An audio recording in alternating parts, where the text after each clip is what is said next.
Ok, très bien. Bon, bah écoutez, je pense que on va pouvoir commencer tranquillement. Les gens vont arriver, commencer à arriver, voilà, à l'heure dite. Donc, je pense qu'on va pouvoir commencer. Donc, je vais juste, moi, faire une petite introduction, enfin, sur le programme principalement. Je vais potentiellement voir si je peux aussi enregistrer cette. Ben, je crois que c'est parti déjà, donc c'est très bien. Voilà, donc le programme de la journée, enfin la journée, de l'heure, sera assez simple. Donc, lors de cette table ronde, donc, nous allons avoir Damien Bancal, donc, qui est un spécialiste en cybermenaces, qui va se présenter, qui fera un petit état des lieux des menaces en termes de vol de données et attaques. Nous aurons ensuite Xavier Saillard du groupe Inedis qui expliquera comment eux ils protègent les environnements de leurs clients. Et puis ensuite nous aurons Thomas Limpens de la société Netrix qui montrera comment leur solution permet de garder la main sur les données des entreprises. Voilà. Avant juste de commencer, je vais peut-être voir si je peux vous lancer ça. Je voulais juste vous lancer un petit sondage tout au début, histoire de commencer et de savoir, voilà, ça. Est-ce que, voilà, quel est votre niveau d'alerte face au vol de données dans votre entreprise? C'est intéressant de voir, voilà, quelle est aujourd'hui votre priorité. Est-ce que, voilà, ce n'est pas une question qui me préoccupe, je n'ai pas de projet. Je constate que c'est un problème grandissant. Nous devrions nous y pencher dans l'année. J'y pense régulièrement et souhaite trouver une solution dans les 6 mois. Et c'est une priorité dans mon entreprise. Je cherche une solution activement. Voilà, c'est donc voilà, c'est quelque chose qui me paraît intéressant de voir quelle est aujourd'hui votre perception sur ces risques avant avant cette petite table ronde. Et, et on verra à la fin si les choses ont potentiellement évolué de votre côté sur ce sujet. Si on a réussi à vous ouvrir de nouveaux horizons, je ne veux pas dire à vous faire peur, mais en tous les cas, à vous ouvrir de nouveaux horizons. Très bien, allez, je vais mettre fin au... Bon, c'est assez équilibré au final, voilà, je vais vous partager les résultats. C'est assez équilibré pour aujourd'hui. Il y a quand même sur lequel certains qui ne se préoccupent pas du tout de ce problème. Il y a quand même un constat sur un problème grandissant pour 33%. Et puis, voilà, certains ont des projets un peu plus précis. Voilà. Merci pour cette information. Je vais laisser la main maintenant à Damien. Donc Damien, normalement, si je Oui. peux, voilà, est-ce que tu peux, tac, voilà, prendre la main et comme ça J'ai tu pris la peux. main. Très bien, parfait, super. Allez. Eh bien, bonjour à toutes et bonjour à tous. D'abord, merci de m'avoir invité pour cette table ronde, hein. Vous allez très vite comprendre que les personnes qui ont voté, ce n'est pas une question de priorité, ça risque de le devenir assez rapidement. Moi, je m'appelle Damien Bancal, je suis un journaliste qui, depuis plusieurs décennies, s'intéresse aux questions de cybersécurité, non pas sur l'aspect technique. Vous rencontrerez tout à l'heure des gens qui sont, eux, des vrais professionnels techniques. Moi, je suis bien sûr dans ce qu'on appelle la cyberintelligence et la veille. Je suis blogueur. Aussi, j'ai un blog qui s'appelle zatas.com et j'ai depuis quelques années maintenant une idée en tête qui est de regarder au-dessus de l'épaule des pirates. Parce que c'est pour moi, je pense, l'un des meilleurs moyens pour commencer à se cybersécuriser. Je vais être très clair avec vous. Moi, ma phrase que j'ai inventée il y a 35 ans maintenant avec Zataz, Zataz.com va avoir 22 ans. C'est aujourd'hui, en fait. Hein, c'est aujourd'hui que Zataz a 22 ans, le 22 juin. Il y a 35 ans, je m'étais lancé dans cette idée de se dire, tiens, si on parlait de cybersécurité à une époque où on avait des ordinateurs où ce qui apparaissait à l'écran était des pixels et que moi, j'étais bientôt aussi grand que ces pixels. Toujours est-il que regarder au-dessus de l'épaule des pirates, c'est s'informer, c'est se sécuriser. Donc, essayer de comprendre comment ils agissent et pourquoi ils agissent, c'est l'une des premières techniques à mettre en place, cette veille, cette cyberintelligence, bah, pour espérer ne pas tomber dans les filets. Vous allez voir là pendant ces petites 20 minutes, si je vais vous voulez faire simple, c'est ce qui se passe au-dessus et en dessous de votre chaise. L'idée, bien sûr, c'est pas vous, directement, enfin, en tout cas, je l'espère, mais c'est bien vous faire comprendre qu'aujourd'hui, les pirates informatiques sont comme une espèce de pieuvre, avec, d'énormes bras partout, chaque ventouse étant un moyen d'aspirer vos informations. Alors l'idée aujourd'hui, c'est de vous expliquer ce que je vois, ce que j'ai vu. Les vidéos que vous allez voir là ont moins de 24 heures et les chiffres que vous allez voir sont mes chiffres à moi que j'ai sortis extraits spécialement pour vous aujourd'hui, qui datent du 1er janvier 2021 à aujourd'hui. Alors, première idée de ce rendez-vous, c'est donc justement quelques chiffres. Ça donne une petite idée. Il faut savoir que depuis janvier 2021, j'ai pu regarder au-dessus de l'épaule de pirate plus de 10 000 bases de données piratées, entre guillemets inédites. Quand je dis inédites, ça veut dire que ce sont des choses qui ne sont pas encore sorties ou qui ont été diffusées par différents biais. Je vais vous le montrer là tout à l'heure. Ce n'est pas des choses que vous voyez pour le moment, sauf si vous avez été alerté par les entreprises impactées, parce qu'elles ont été elles-mêmes alertées soit par les autorités, soit par des lanceurs d'alerte, en tout cas des cybercitoyens, comme j'aime les appeler. C'est plus de 50 000 combos différents. Qu'est-ce qu'un combo? Eh bien, c'est simple, on en entend énormément parler parce que pas mal de gens font un business avec ça. C'est login, mot de passe, c'est mail, mot de passe, et ça se retrouve dans des fichiers assez faramineux. Le dernier dont on a entendu parler, à tort d'ailleurs, hein, mais ça fait partie de ces populations de combos, c'est le fameux RockYou 2021, dont la presse en a fait les échos il y a une dizaine de jours.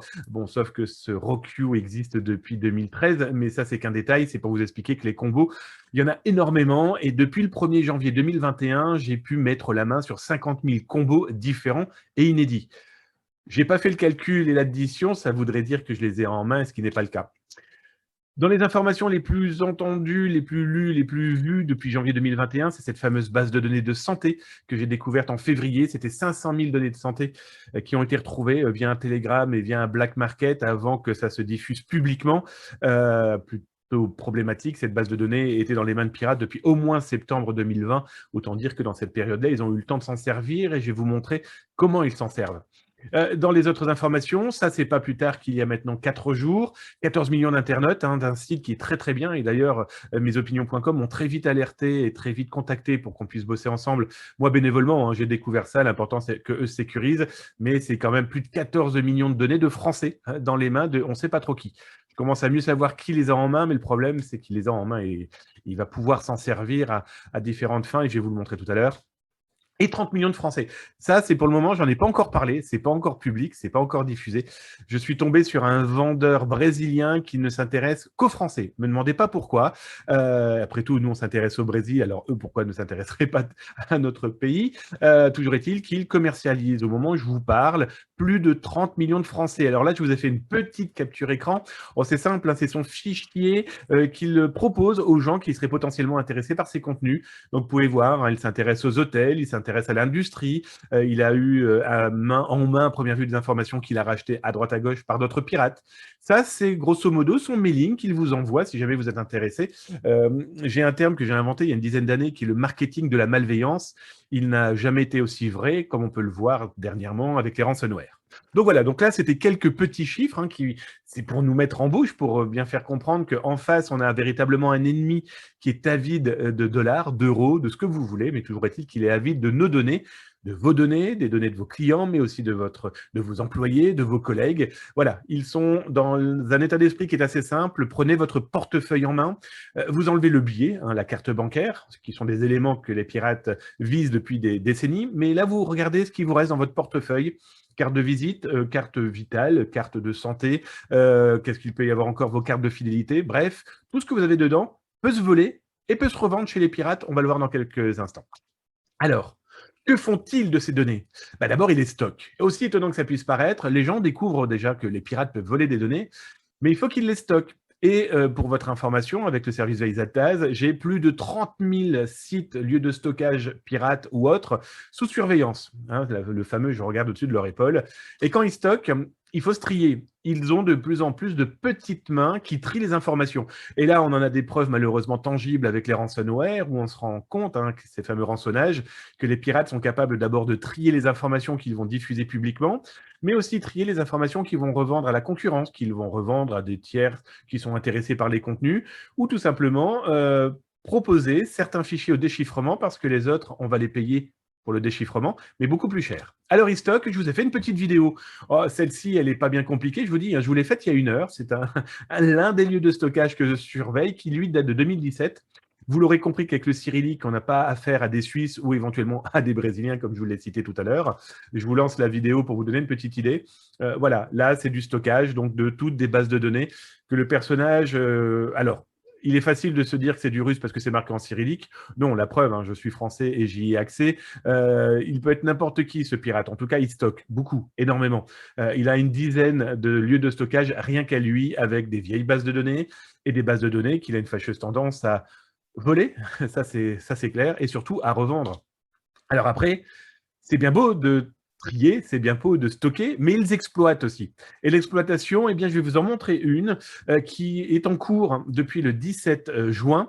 Alors, c'est aux couleurs de l'enseigne Boulanger. Alors, Boulanger n'est strictement pour rien. Malheureusement, elle est victime de ce genre de maltraitance numérique. C'est un phishing. Vous savez, les fameux filoutages, les fameux hameçonnages. On ne cesse d'en entendre parler, mais je vais vous montrer pourquoi aujourd'hui, non seulement il faut perpétuellement en parler, il faut perpétuellement former ses équipes et bien sûr faire appel à des professionnels comme ceux que vous allez rencontrer ensuite, parce que si les pirates mettent autant de moyens pour voler des informations, dites-vous que ce n'est pas pour rien. On pense toujours au ratio, combien ça leur coûte et combien ils veulent que ça leur rapporte. Et là, on est clairement dans un état d'esprit où ça leur a coûté beaucoup pour faire la cyberattaque. Donc, vous vous doutez bien qu'ils veulent un ratio qui sera, si possible, minimum de x10 par rapport à ce que ça leur a coûté, sachant qu'ils vont plus facilement dans les x100 ou x1000. Alors là, bien sûr, grand classique, le phishing, comme vous pouvez voir, le 2, le 1 correspondent à une identité qui s'affiche automatiquement avec l'outil du pirate. En gros, ça peut être cher Damien, cher Anne-Sophie, voilà, cher Jérôme, et vous recevez ce courriel. Jusqu'ici, grand classique, le classique du courriel qui vous dit, voilà, vous venez d'acheter quelque chose chez nous. L'idée, c'est du social engineering et de l'OSINT. Social engineering, c'est faire peur à sa cible avec des informations qui peuvent dire, mais oui, mais c'est effectivement mon adresse, c'est effectivement mon nom. Et l'OSINT, c'est que le pirate, il a fallu qu'il collecte toutes les informations. Informations qu'il a collectées dans ce que je vous ai montré en amont et ce que je vais vous montrer ensuite. À partir de ces éléments-là, le pirate a besoin de diffuser. Là, ce que je vous montre, c'est un extrait de la base de données du pirate, donc de Boulanger, de ce phishing. Il a exactement dans sa base de données 600 000 Français. Mais on n'est pas qu'avec des simples mails. Vous allez très vite comprendre pourquoi il y a des numéros, pourquoi il y a des villes, etc. Bon, bien sûr, j'ai caviardé pour pas qu'on aille embêter ces pauvres personnes qui ne demandent rien, déjà qu'elles sont bien ennuyées et certains se sont même fait piéger. Donc, c'est plus de 600 000 Français avec nom, prénom, mail, numéro de téléphone, adresse postale, etc. etc. À partir de ces éléments-là, c'est le deuxième fichier que j'ai pu récupérer au-dessus de l'épaule du pirate, avec les noms, les prénoms et ceux qui se font piéger. Donc là, ce que j'ai caviardé, c'est là-haut, nous avons Patrick, qui, à 12h13 hier, avec son IP qui affiche chez le pirate, eh bien, il a cliqué sur tout, Patrick. Patrick, d'abord, a refourni son nom, son prénom, son adresse, que le pirate lui avait déjà envoyé dans le mail piégé. Ça permet de valider.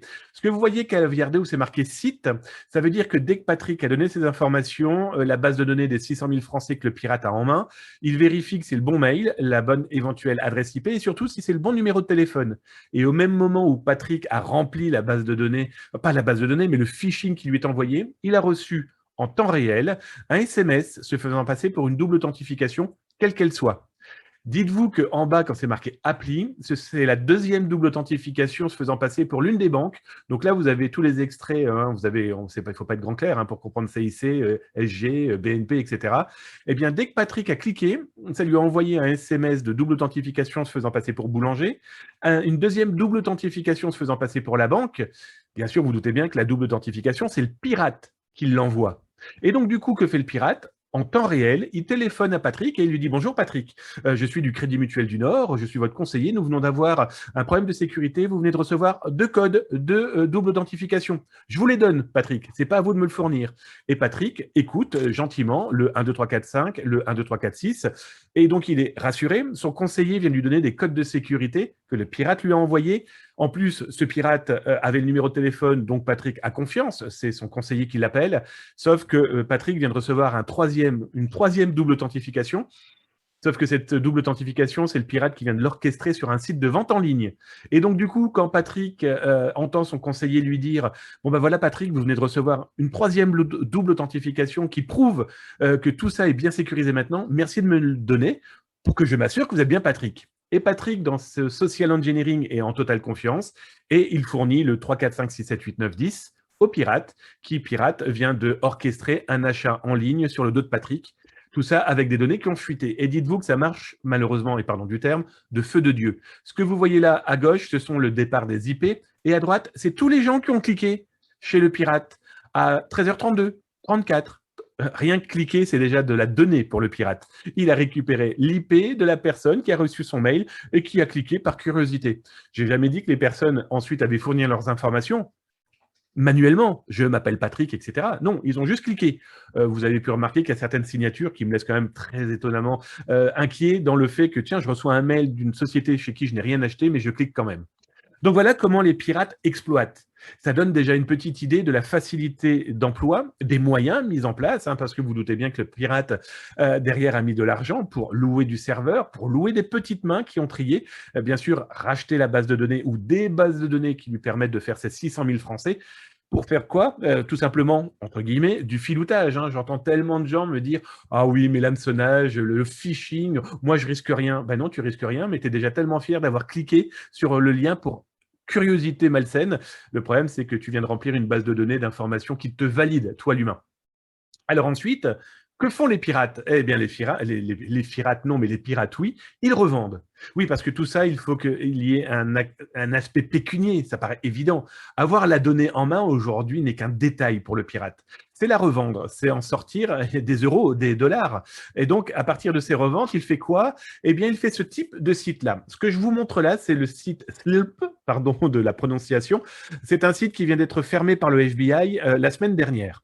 Ils ont arrêté plusieurs Russes, ils ont arrêté plusieurs personnes aux États-Unis.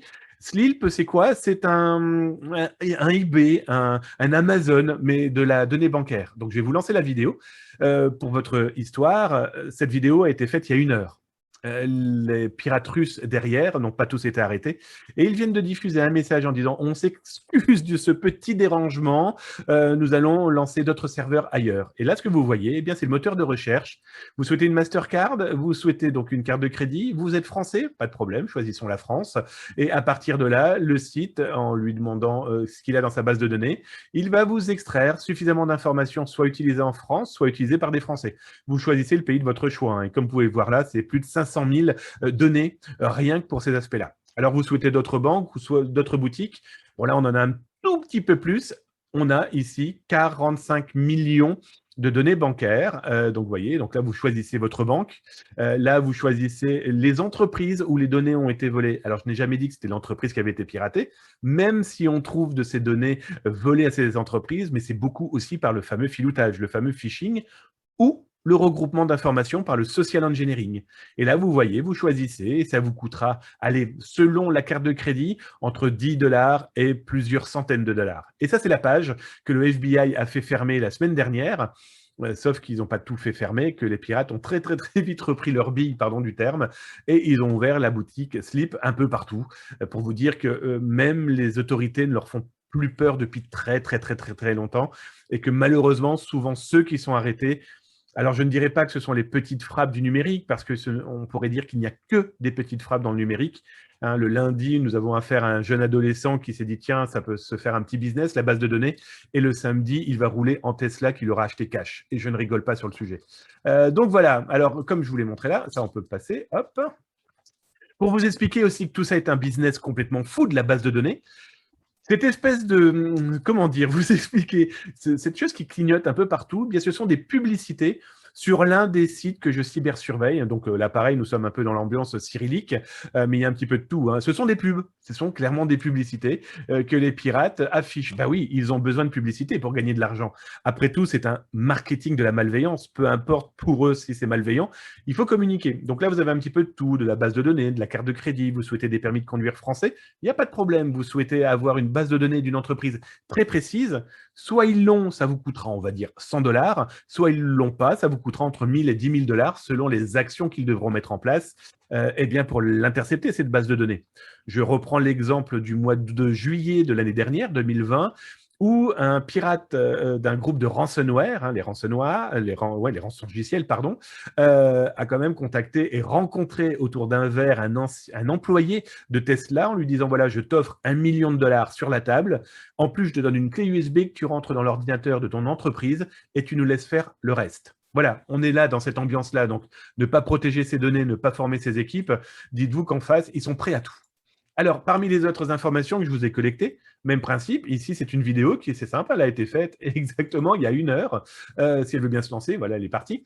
C'est quoi? Eh bien, c'est ce type de boutique qui aujourd'hui, malheureusement, est très facilement accessible. Alors là, vous avez la génération du mot de passe en temps réel sur ce site. Donc, il ne sait pas qui je suis et moi, je ne sais pas qui il est. En plus, ce mot de passe est généré aléatoirement. Et là, pareil, vous souhaitez collecter des informations. Donc là, nous sommes en rouble, ce qui veut dire très intéressant économiquement parlant, hein, pour des gens qui sont intéressés par ce type de sujet. Mais vous avez par pays. Et donc, vous pouvez même y venir tous les jours et vous avez, comme dans n'importe quel magasin, un réassort. Et là, même principe, hein, vous choisissez.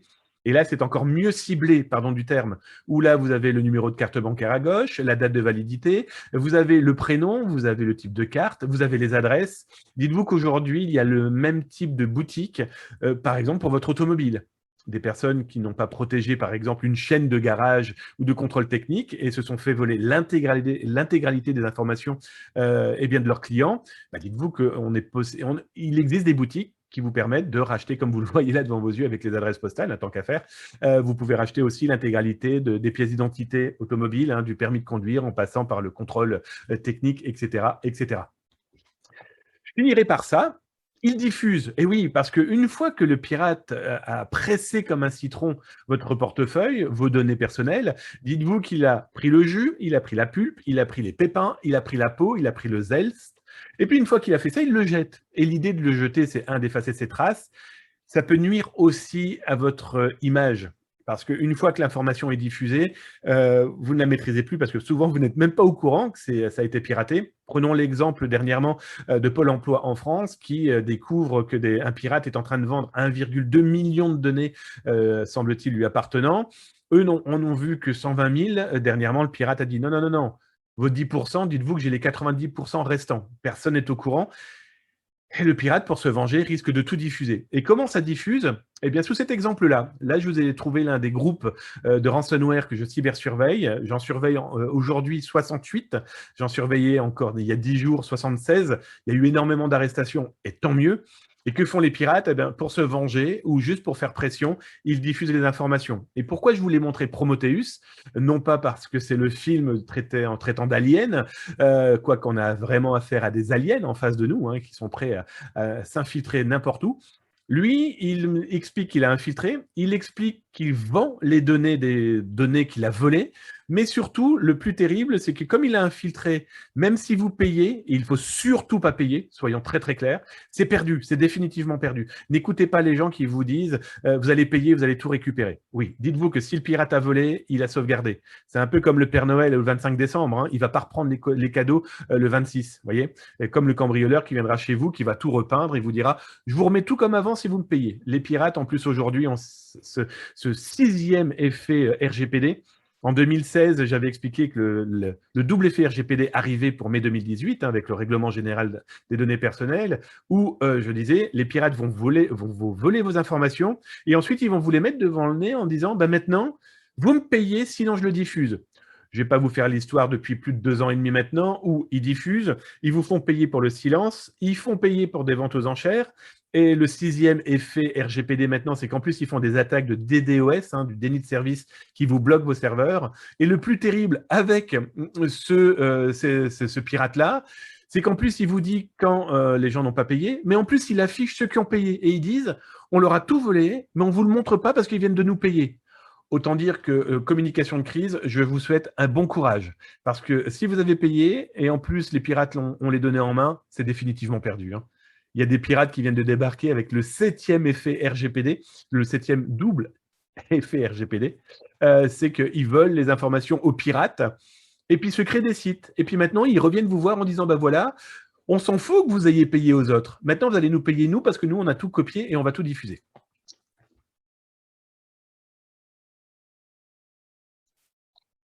Voilà, moi c'était ma partie. Alors l'idée c'était pas de vous faire peur, hein. C'est dans tous les cas ça existe. C'est comme si on n'utilisait plus la voiture parce qu'on pourrait avoir un accident avec ou que quelqu'un pourrait nous foncer dessus. Non, mais c'est clairement vous expliquer que là, et je vous ai expliqué que 20 minutes, c'est pour ça que je nous ai mis entre deux eaux. Je ne parle même pas de ce qui est en surface et je ne parle même pas de ce qui est dans les profondeurs abyssales. Mais si vous expliquez que ça c'est l'entre-deux eaux, ça touche des millions de personnes, quand ce n'est pas des centaines de millions de données qui sont diffusées. Alors, je ne vous cache pas que côté pirate, il y en a de plus en plus, parce que c'est un business malheureusement très facile à mettre en place et qui rapporte quelques dollars ou quelques euros. Je vais juste prendre l'exemple du groupe Egregor qui a été arrêté maintenant il y a 1 mois, où les policiers ont quand même sorti un nombre fou furieux de lingots d'or, de platine et d'argent, parce que c'est comme ça qu'ils blanchissaient leur argent volé aux entreprises. Autant dire que si vous ne faites pas attention, que vous ne faites pas attention et faites appel à des professionnels comme on va en avoir là maintenant, je ne donne pas malheureusement très cher de votre vie professionnelle, mais aussi de votre vie privée. Alors là, Parfait. vous devez visualiser mon écran, l'écran de Oui, mon tout à lab. fait. Ouais, c'est bon. On a la solution Netrix. Alors c'est vrai que chez Netrix, on fait très peu de démonstrations, enfin de slides directement. On passe très souvent rapidement au produit. Là, vous voyez les sources de données que Netrix peut aller collecter. Le but, c'est d'auditer toutes ces sources de données, donc l'ensemble du panel. Vous voyez, alors, on a débuté chez Netrix en 2006, donc ça fait bientôt 15 ans qu'on est sur l'audit de données. On a débuté sur la partie Active Directory et très rapidement, on a eu de la demande sur tout ce qui était fichier, donc avec tout ce qui est Windows Server que vous voyez à l'écran. Ensuite, on est parti sur le contenu avec tout ce qui est Data Discovery et la classification des données. Donc, là, aujourd'hui, je vais vous présenter la partie audit, le produit directement. Vous l'avez peut-être déjà vu, donc je focaliserai aussi sur je ferai des liens avec ce qu'on a eu en première partie, donc l'audit, et j'irai rapidement sur la partie aussi Data Discovery directement. L'avantage du produit, c'est qu'il va regrouper l'ensemble de l'activité, de ce qui s'est passé sur ces plateformes, et ce sera vu exactement de la même manière que l'on soit sur l'Active Directory, sur des serveurs Windows ou sur des filers, que ce soit du NetApp, du Nutanix File. Donc déjà, on aura une simplicité au niveau de l'utilisation du produit. C'est une application qui se situe dans vos data centers, proche de vos données. Donc là, c'est aussi un avantage, hein, c'est pas dans le cloud. On peut mettre aussi, bien évidemment, Office 365, donc des données qui sont dans le cloud que l'on va aller collecter. On fonctionne sans agent et on va aller chercher les logs présents sur les contrôleurs de domaine pour la partie Active Directory ou la partie filer, eh bien, pour vous donner certaines réponses comme qui a fait quoi, où et quand sur ces différents systèmes. Donc ça, c'est vraiment la partie auditing. Une autre partie au niveau des données, ce sera d'avoir une vue sur la configuration. Qui a accès à quoi sur telle ou telle donnée. Donc ça, c'est important, et on fera ça sur l'ensemble des données de ces différents systèmes, toujours sur la partie audit. Tout ce qui est data discovery et classification, là, le but, ce sera vraiment de savoir où sont les données sensibles, celles qui ne doivent pas être partagées, je dirais, au tout venant dans l'entreprise, donc qui ne doivent pas se trouver sur un répertoire commun, sur un répertoire public.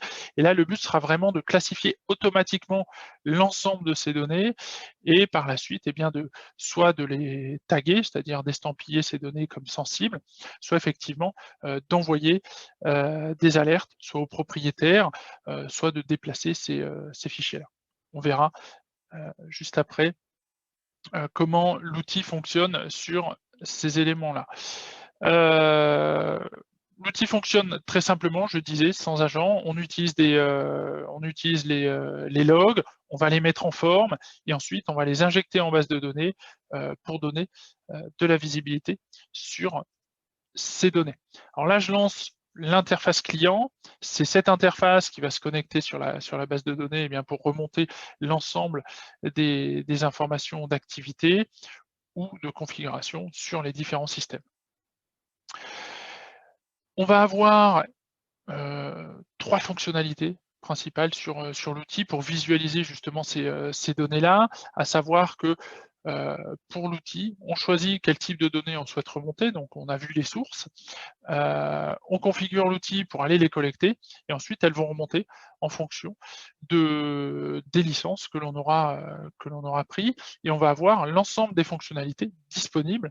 Là, c'est pas une licence pour telle ou telle fonctionnalité, c'est vraiment, si j'ai les données de l'Active Directory, eh bien, je pourrais utiliser tout ce que je vais vous montrer sur l'outil. Par exemple, ici, je viens de cliquer sur un premier rapport visualisable. Donc là, c'est un rapport graphique avec l'activité. Vous voyez, ça reste l'activité légère parce que je suis dans les 15 activités, une vingtaine d'activités, je dirais, quotidiennes. Je suis sur un lab, mais là, le but, c'est d'avoir les tendances qui se dégagent de ces activités au sein de, je dirais, de la structure. Alors, on va pouvoir bien évidemment élargir le scope sur, je dirais, sur les 30 jours, sur le dernier trimestre, par exemple, et de voir quand on va avoir des pics de trafic spécifiques sur des activités qui pourraient être tout simplement de la maintenance, qui pourraient être aussi des tentatives de connexion d'une nouvelle plateforme, où on va avoir pas mal de fails, mais après, ça peut être des indicateurs d'utilisateurs qui tentent de se connecter depuis l'étranger sur les plateformes Office 365, sur d'autres ressources. Donc, ce que l'on verra ici, par exemple, sur la partie failed de toute l'activité de logon. On aura aussi les comptes les plus actifs sur lesquels on va avoir le plus d'activité, les machines les plus sollicitées. Alors là, je suis sur un ensemble de plateformes. On a de l'Active Directory, la partie file server. On peut avoir plus d'activité sur l'une que sur l'autre. Chaque plateforme aura son propre rapport graphique pour identifier et pouvoir ensuite aller dans le détail de ces activités. Pour tout ce qui est accès aux informations de Netrix, là vous le voyez, je suis connecté et je vais avoir accès à l'ensemble des données. Bien évidemment, pour certains utilisateurs, on va pouvoir limiter l'accès à telle ou telle information, mais on aura plus tendance, alors si c'est des personnes de l'IT, effectivement, on leur donnera accès et on pourra limiter. Si c'est des personnes, des utilisateurs, des super utilisateurs, entre guillemets, qui souhaitent obtenir des informations, alors soit pour des présentations, soit pour effectivement les sensibiliser et les faire réagir sur les personnes qui ont accès à telle ou telle information ou telle donnée, eh bien on aura la possibilité de souscrire à ces rapports pour leur envoyer régulièrement, une fois par semaine, une fois par mois. Le but, c'est effectivement de ne pas leur donner accès à l'interface, parce que bon, c'est encore un produit, on va les former, ils vont trouver ça super, ils vont y aller une ou deux fois, après ils vont oublier, et quand on leur demandera, on leur dira est-ce que vous avez été sur la plateforme, ils diront ah, j'ai pas eu le temps, mais je sais plus comment on fait, même si on peut utiliser tout ce qui est login, mot de passe à travers de Windows. Le but, c'est que les utilisateurs aient certaines informations à jour et régulièrement. Donc on a la possibilité de transférer ces informations-là une fois par semaine ou une fois par mois aux différents utilisateurs. Donc avec des filtres hein, sur l'ensemble des rapports que vous verrez, mais le but c'est de simplifier cet accès, et comme on le sait tous, on va avoir toujours une vue régulière sur ces emails, donc quoi de mieux que de recevoir l'ensemble de ces rapports directement par email. Alors je reviendrai sur le contenu des différents rapports que vous allez pouvoir présenter aux utilisateurs. Donc ça, c'était la première fonctionnalité, celle de reporting avec des rapports préconfigurés. Je vais passer sur une seconde plateforme pour la deuxième fonctionnalité, qui est un outil de recherche que vous avez certainement peut-être déjà vu. Cet outil de recherche permet de pouvoir rechercher effectivement un ensemble d'activités sur un utilisateur. Par exemple, là, je lance l'utilisateur de Banfield et il va me lister en fait toute l'activité de l'utilisateur. Alors ça peut être, il a supprimé des données sur tel utilisateur, il a modifié des fichiers, il en a ajouté. Là, par exemple, ce que je remonte directement, c'est ce que cet utilisateur a fait sur une machine, sur un serveur. Ça fait partie du module Windows Server. Alors, ce qui est très pratique, c'est qu'on voit exactement que là, la Management Console a été lancée. On voit que l'utilisateur a été dans la partie propriété bien, de ce groupe. Et si je le souhaite, on peut encore aller plus loin avec effectivement l'enregistrement vidéo. Comme vous pouvez le voir, là je suis sur un contrôleur de domaine, et bien je vois que l'utilisateur a été sur ce groupe, ce qui était bien indiqué sur la ligne, et ensuite il a été dans les propriétés de ce groupe directement. Alors, ça, ce sont des choses que l'on peut faire. On va pouvoir ensuite avoir différents types de reporting sur ces activités. On peut sauvegarder ce type de reporting. Par exemple, je pourrais voir tous les fichiers qui ont été modifiés sur un répertoire spécifique. Et on aura, d'ailleurs, je vais pouvoir regarder tout ce qui aurait été supprimé. Alors, je ne sais pas si la personne de Banfield a supprimé des éléments, si, mais ce n'était pas des fichiers, c'était un utilisateur et d'autres informations. Si je souhaite, par exemple, conserver des données sur cette personne-là, je pourrais aussi créer des alertes et voir effectivement recevoir ces alertes régulièrement. Alors, ça peut être par email, je peux la sauvegarder et la rejouer quand je le souhaite. Ça, c'est une possibilité. On a, comme je vous le disais, la possibilité d'envoyer des alertes par email. Là, on conservera précieusement les types d'alertes émises par email sur des éléments sensibles, hein, des ajouts dans des groupes spécifiques. On a beaucoup de clients effectivement qui surveillent les groupes VIP, entre autres, avec tout ce qui est domaine admin, schéma admin. On aura aussi la possibilité de placer des scores sur des alertes. Là, j'étais sur un utilisateur spécifique, je peux dire, cet utilisateur-là, j'aimerais bien quand même savoir tout ce qu'il supprime, mais sans recevoir spécialement d'email. Je peux placer un score élevé. Et si c'est sur du fichier ou des activités récurrentes, plutôt que de déclencher à chaque fois qu'on va avoir une alerte, je veux dire, non, je vais déclencher l'alerte quand il y aura 20 activités différentes en 10 minutes ou en 1 heure si cet utilisateur peut être actif. Sur l'outil, quand on vient l'installer, on va avoir, et ça c'est vrai que c'est cette troisième fonctionnalité, hein, tout un panache d'alertes préconfigurées sur la partie Active Directory, sur la partie fichier, donc qui sont des alertes sur tout ce qui est suppression de comptes, suppression massive de fichiers qui peuvent être dupliqués sur la partie SharePoint aussi. Et le but, ce sera de donner cette visibilité-là sur les données non structurées. Et cette visibilité va être visualisée sur ce tableau de bord, sur les éléments comportementaux des utilisateurs, enfin sur les comportements des utilisateurs, pardon, avec le score cumulé dans l'entreprise. Alors, en général, on va avoir aussi une baisse d'activité sur le week-end, sauf si on a des utilisateurs qui font de la maintenance, auquel cas on le saura et on le verra très vite. Et on aura aussi compte utilisateur par utilisateur, une vue sur l'ensemble de leur déclenchement d'alerte. Alors, pour aller un peu plus vite, je vais repasser sur la partie effectivement reporting avec aussi la vue sur la configuration. On a beaucoup de clients qui disent, bon, moi l'activité effectivement ça m'intéresse parce que ça permet de savoir s'il y a eu des défauts de configuration, des partages de groupes à privilèges qui ont été donnés. Mais à l'instant T, là, si j'installe le produit, j'ai besoin de savoir quels sont les fichiers partagés, avec qui ils sont partagés. Donc là déjà, on va avoir des rapports aussi avec ces métriques, permettant de connaître le nombre de comptes avec le mot de passe qui n'expire jamais. Ça, ce sont des choses qui évoluent au cours du temps.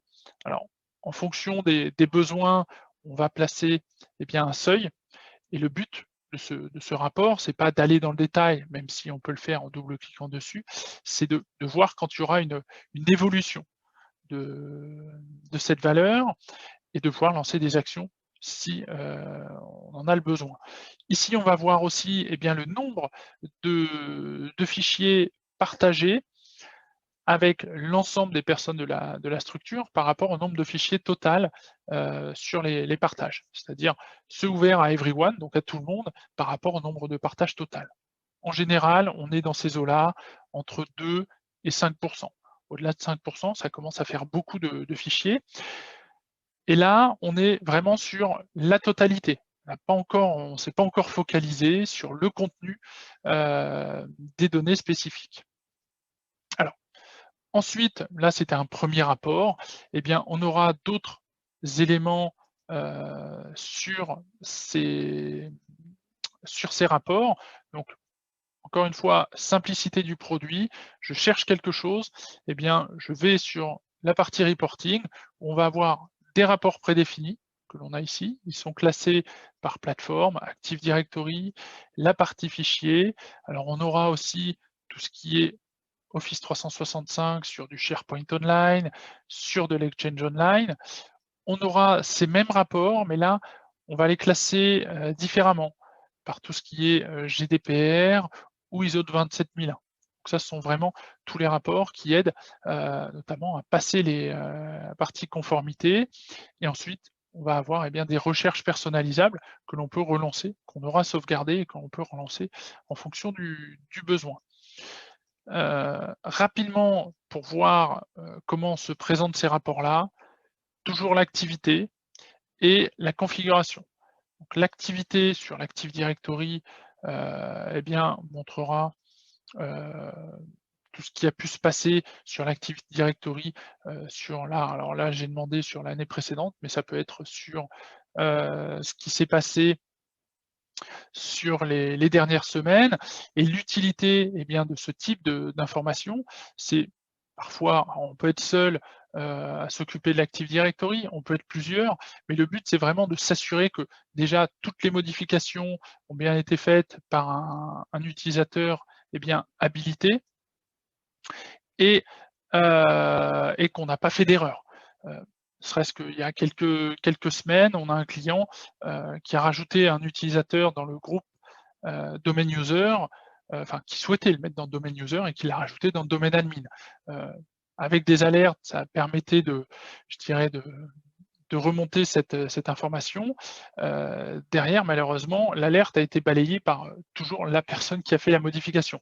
Donc là, ça a été revu sur le deuxième filet, qui est la revue de droit, avec des rapports, là qui est une fois par mois, les rapports, mais ça tombait 15 jours après, ils ont vu que l'utilisateur avait des droits trop élevés, hop, ça a été supprimé, et maintenant l'utilisateur qui fait la modification, ce n'est pas celui qui supprime bien évidemment l'alerte.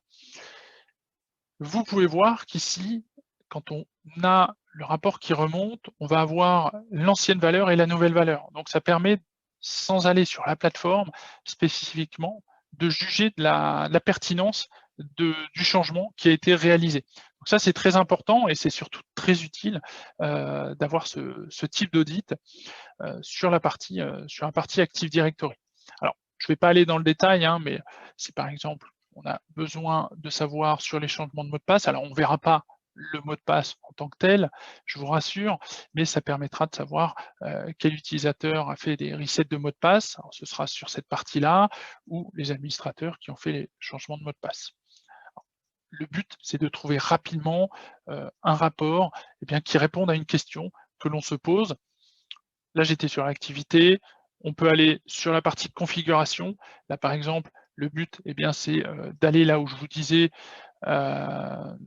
je vais repasser, sur cette plateforme-là, où je vais avoir ces données-là. Le but, ce sera ici de remonter, par exemple, les utilisateurs à privilège dans les groupes. Alors là, par défaut, j'ai mis domaine admin, mais de s'assurer pour les revues de droit des utilisateurs que l'on va avoir ici. Et c'est ce type de rapport que l'on peut envoyer régulièrement à des utilisateurs précis. Ils vont voir le listing, savoir comment ils ont acquis les droits. Ça peut être des imbrications de différents groupes, mais là, on aura directement le nom des comptes, et aussi savoir s'ils sont actifs ou non. Et encore sur ce type de rapport, on conservera un historique. Donc on peut très bien revenir en arrière pour savoir quels étaient les droits à telle ou telle date. Alors là, c'est sur la partie Active Directory. On aura le même type de choses sur la partie Filer avec les droits. On pourra voir quels sont les partages accessibles par l'ensemble des utilisateurs. On peut aussi visualiser sur des partages spécifiques quels sont les utilisateurs qui ont des droits, quels sont ces droits, comment ils ont été acquis, si c'est par groupe ou directement. Donc là, je suis sur, par exemple, un partage. Je vois les utilisateurs de ce partage, quel type de permission. Donc, ce type de rapport, très facilement lisible, et c'est ce type de rapport sur lequel on peut s'abonner directement. On aura aussi sur la partie Windows Server le même type de choses avec les membres locaux. On peut avoir aussi les services et les tâches planifiées qui sont lancées par des comptes Active Directory. Admettons, vous souhaitez changer un mot de passe sur un compte spécifique. Le but, c'est de savoir où est-ce que ça va bloquer, quel compte, par exemple, quel service va s'arrêter, parce qu'il faut effectivement aussi modifier le mot de passe. Donc c'est vraiment une vue globale en fonction du module sur lequel on va le lancer, permettra de remonter ces multiples informations. Alors je vais stopper là pour la partie audit, qui était sur cette partie-là, et passer sur la partie discovery et classification. Là, le but de cette classification, c'est de connaître notamment, là c'est vraiment en lien avec ce qu'on a eu en première partie, les fichiers dans lesquels je vais avoir des données sensibles. Donc le principe est assez simple. On va ajouter des sources de données, donc ça peut être des serveurs de fichiers, enfin des partages de fichiers, ça peut être des éléments dans le cloud, que ce soit de la partie Drive, des bases de données aussi. Alors, ce que l'on aura principalement en base de données, ça peut être soit des liens vers des fichiers, des contenus que vos utilisateurs peuvent eux-mêmes modifier, un champ commentaire. C'est toujours important de savoir ce qui peut être mis, ou en tout cas d'être alerté s'il y a des éléments sensibles qui apparaissent sur ces commentaires. Parce que souvent on dit qu'une base de données c'est structuré et que l'on peut contrôler le contenu. On va avoir effectivement des éléments commentaires sur lesquels on peut agir, en tout cas classifier directement. Ces informations, une fois qu'on les aura, on va les indexer. Ça peut être des fichiers images, on pourra appliquer des solutions d'OCR. Et sur cette indexation, on va appliquer ce qu'on appelle une taxonomie. C'est ce qui va permettre de classifier les documents. Donc, je vais prendre par exemple, alors on en a plusieurs, vous voyez par défaut, pour classifier les documents, ça peut être savoir quel type de document je vais avoir, par exemple sur la classification pour la taille. Donc là, j'ai beaucoup de petits fichiers, mais aussi, ça va être sur la partie GDPR, donc comme on peut avoir sur un entonnoir, très large au début, avec les différents pays, et le contenu directement, soit des numéros de sécurité sociale, des pièces d'identité. Comment on va classifier le document? Donc de manière très simple, un numéro de sécurité sociale, eh bien, on va tenter de le trouver par une expression régulière, et autour, on va chercher aussi d'autres termes. Numéro de sécurité sociale. En lien avec cette première partie, c'est là où je voulais vraiment aller, on aura la possibilité, eh bien, de faire d'autres tests. C'est-à-dire qu'on va trouver un document avec un numéro de sécurité sociale, mais on peut, et ça a été le cas il y a quelque temps d'une mutuelle qui est partie avec Netrix, eh bien, c'est de trouver des fichiers avec plus de 10 numéros de sécurité sociale différents. Là, on n'est plus sur, je dirais, un relevé d'une famille nombreuse. On sera clairement sur ce que le marketing peut avoir récupéré comme information.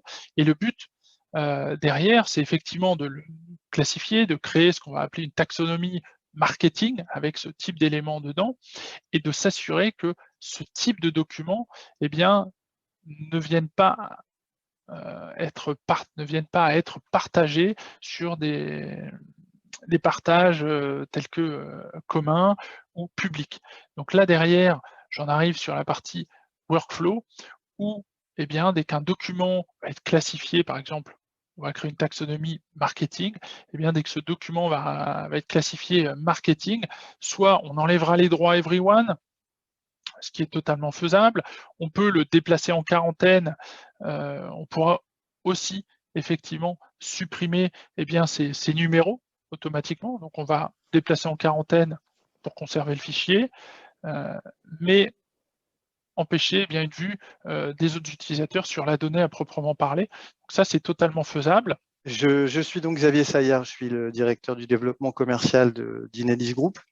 Alors Inedis, c'est trois sociétés qui ont des métiers qui sont connexes les uns aux autres. Le plus ancien étant porté par l'entité ECIS, qui est à votre gauche sur l'écran, et qui fait de l'infogérance et de l'hébergement depuis 20 ans maintenant, puisqu'on a été créé en 2001,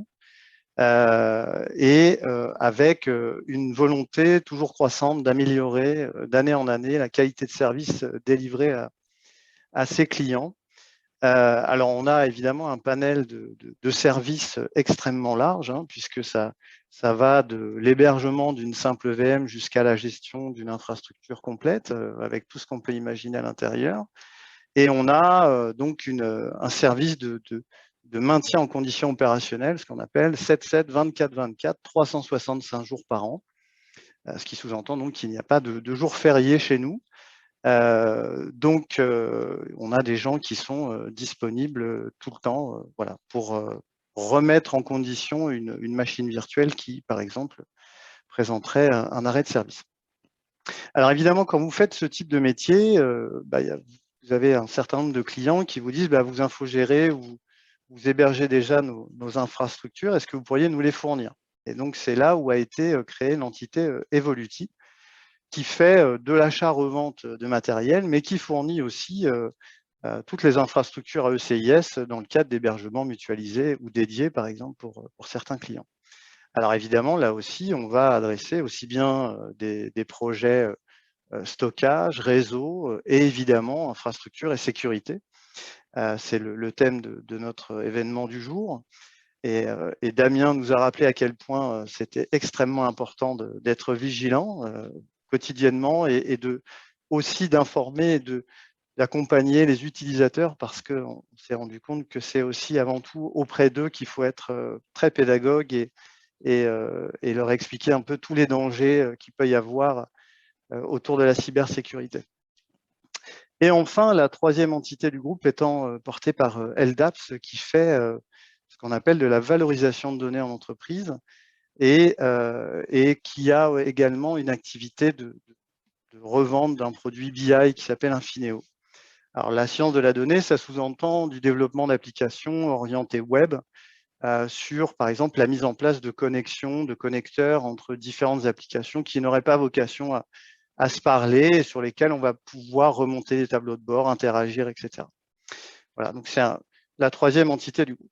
Alors, évidemment, pour adresser l'ensemble de ces métiers, on a constitué ce qu'on appelle un écosystème vertueux dans lequel on a aujourd'hui des niveaux de certification et on va dire des engagements assez forts avec un certain nombre de constructeurs et d'éditeurs. Évidemment, Netrix en fait partie, hein, depuis un peu plus d'1 an maintenant qu'on travaille avec eux. Mais on a également mis l'accent sur des solutions portées par HPE, par exemple, autour de l'hyperconvergence, Citrix sur la partie VDI, Commvault sur la partie backup, Ruckus pour la partie Wi-Fi. Et en fait, tous ces éléments-là qui constituent des infrastructures d'entreprise, en fait, on a essayé d'apporter le plus en plus de sécurité autour de ces métiers, orientés, je dirais, plutôt sur l'étanchéité vers l'extérieur, à savoir plutôt sur la notion de firewalling, de WAF éventuellement. Et finalement, il nous manquait, on va dire, une approche qui était plutôt orientée sur qui fait quoi avec les données de l'entreprise. C'est vraiment je dirais, des demandes qui nous ont été faites de la part de certains clients. Et quand on a cherché un petit peu ce qui se faisait sur le marché, on a découvert Netrix et on a été tout de suite séduit par cette approche. Alors, la particularité de notre groupe, quand même, c'est de pouvoir faire effectivement une approche, je dirais, classique d'achat-revente de solutions de mise en place en data center, mais également, ça c'est un vrai plus, la possibilité de vendre ce qu'on appelle en version MSP, donc en location de service. Voilà, donc je le précise parce que tous nos confrères ne le font pas, et c'est quand même important de le savoir. Voilà. Pour terminer, parce que j'ai finalement assez peu de temps, pour vous dire que Evoluti aujourd'hui, ça représente à peu près 150 infrastructures qui ont été livrées, délivrées et maintenues chez nos clients. LDAPS a, on va dire, développé et mis en place des projets spécifiques pour 90 clients. On a au sein de CIS 300 clients qui sont sous contrat, donc qui bénéficient de notre support 7724. Voilà, et on est aujourd'hui une vingtaine de personnes. Alors, quand même, des éléments qui sont extrêmement importants dans la partie ECIS pure, à savoir d'hébergement. Nous sommes présents dans 2 data centers en région parisienne, un à Vitry-sur-Seine et l'autre à Data 4 à Marcoussis, qui sont reliés en fibre noire, qui nous permettent donc d'adresser des architectures complexes type mise en place de PRA, de PCA par exemple, écriture synchrone, etc., puisque l'interconnexion est en place et que donc on est en plus notre propre réseau BGP qui est en plus redondé sur les 2 data centers, ce qui fait qu'on a la capacité de basculer d'un data center à un autre sans qu'il y ait de coupure de service. Voilà. Je précise pour terminer que nous avons fait certifier notre activité ECIS il y a 1 mois maintenant. Donc nous sommes certifiés ISO 9001, ce qui pour une société de notre taille est quand même un vrai plus par rapport à nos confrères. Donc c'est pour ça que je me permets de le préciser. Voilà, donc effectivement, Netrix, pour finir, c'est un produit sur lequel nous avons beaucoup d'actions en ce moment et qui a vraiment un taux d'adhésion très intéressant auprès de nos clients et prospects, de par sa simplicité, et puis parce qu'à un moment donné, il faut aussi en parler sur la partie tarifaire qui est vraiment très, très attractive pour les clients. Voilà, j'espère que j'ai été assez complet dans ma présentation. J'ai essayé de faire vite, du coup. Voilà, je suis à votre disposition si vous avez des questions. Merci Xavier. Je n'ai pas. Il y a des questions de personnes qui souhaitaient savoir si vous pouvez recevoir les slides. Alors, ça sera effectivement possible dans certains cas, moins possible dans d'autres, puisque Thomas a fait plutôt une démonstration. Donc, bon, on verra comment on peut effectivement caler ça. D'autres sur des pricing au niveau de Netrix, mais à la rigueur, je vais effectivement, on reviendra vers vous avec cette question. Emmanuel, il y avait quelqu'un qui avait levé la main. Non, c'est bon, il a descendu la main, donc il a pu, oui, voilà. Il n'y avait pas d'autres questions. Si vous aviez des questions, si certains avaient des précisions à apporter des panélistes là sur des points qui n'ont pas été que vous souhaitiez voilà, compléter, aborder ou quoi que ce soit, les gens sont encore là, donc il n'y a pas de souci, c'est qu'ils sont encore motivés pour écouter certaines choses, donc n'hésitez pas. Si Damien, Xavier, Thomas, vous aviez des choses à préciser, n'hésitez pas. Sinon, effectivement. Préciser, oui, peut-être. Enfin, en tout cas, pour avoir fait tester le produit Netrix à plusieurs reprises, je pense que c'est un produit qui mérite d'être découvert, qui s'adresse vraiment à tout type de société. Et on mesure quand on commence à utiliser ce type de produit des risques potentiels qu'il peut y avoir. On a, nous, découvert, par exemple, sur certains POC, que des utilisateurs avaient des accès qu'ils n'auraient pas dû avoir à des fichiers ou des dossiers, et ça a été vraiment assez révélateur. Donc, je pense qu'il ne faut pas hésiter à tester ce produit. Une nouvelle fois, c'est extrêmement attractif en termes de tarifs. Et puis, bon, de toute façon, on est là pour vous accompagner. On sera là pour faire le nécessaire. Ça rentre dans vos budgets, quoi qu'il arrive. Mais je pense que c'est un vrai produit intéressant à découvrir. Merci Xavier. Il n'y a pas d'autre chose à rajouter. Et il y a donc voilà, certains qui la confirment. Ah bah tous les participants, voilà, donc il y en a qui confirment que le produit est excellent. Pas simple à déployer, mais au quotidien très efficace. Voilà. Bon. Écoutez, oui, voilà.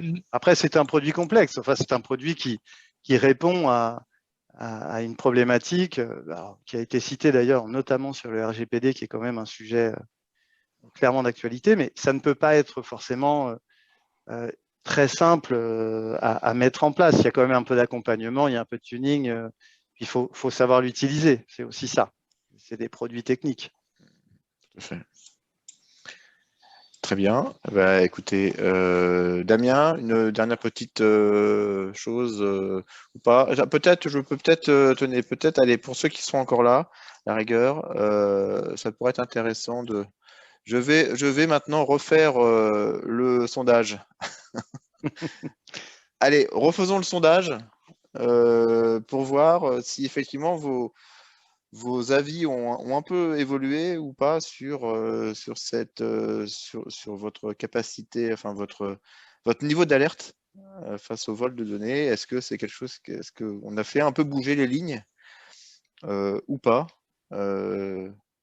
chez nos participants? Voilà, donc allez, je laisse encore, là on a 30 secondes, allez, je laisse encore, ne soyez pas timides. Ceux qui ont voté, votez. Alors, il y en a peut-être qui sont arrivés un peu plus tard, alors qu'ils ne comprennent pas, parce que j'en ai vu arriver en cours. J'avais posé cette question au début de la présentation, et donc on avait effectivement un 30-30. Bon, a priori, ce qui est plutôt intéressant, c'est que on a une diminution, là je vais mettre fin au sondage. Là, je vais vous le partager. On a une potentielle diminution de ceux qui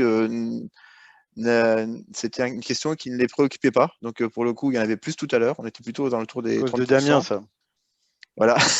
Et donc, au final, on s'aperçoit que finalement, peut-être qu'il y a peut-être quelque chose. On a un peu monté sur les deux niveaux supérieurs, qu'il y a peut-être des problèmes grandissants, et puis qu'effectivement, il faut peut-être trouver des solutions. Donc, c'est plutôt intéressant. En tous les cas, j'espère qu'on a réussi à vous ouvrir un petit peu plus la vision par rapport à ça, sur les risques. Comme on le disait, nous sommes là pour répondre à ces besoins. Et puis, voilà, écoutez, je pense qu'on n'a plus de questions. Donc, si nous n'avons plus de questions, eh bien, nous pouvons clôturer cette session. Merci encore à tous ceux qui sont là. Merci à tous. Parce qu'il y a encore du monde, qui est là, donc c'est rare d'avoir autant de monde jusqu'à la fin. Donc merci d'être resté jusqu'à la fin. Merci beaucoup. Merci à tous. N'hésitez pas Damien Bancal Bancal recrute. Bah, trop dans ma tête, désolé. Il est déjà beaucoup, oui. Bon, merci à tous. Bonne fin de journée. Et puis, de toute façon, vous aurez un email de confirmation de tout ça. Nous allons vous envoyer aussi les liens vers la vidéo, les slides et toutes ces choses-là. Ne vous inquiétez pas, nous reviendrons vers vous. Et si vous avez des questions, vous aurez nos coordonnées dans le mail qui va suivre.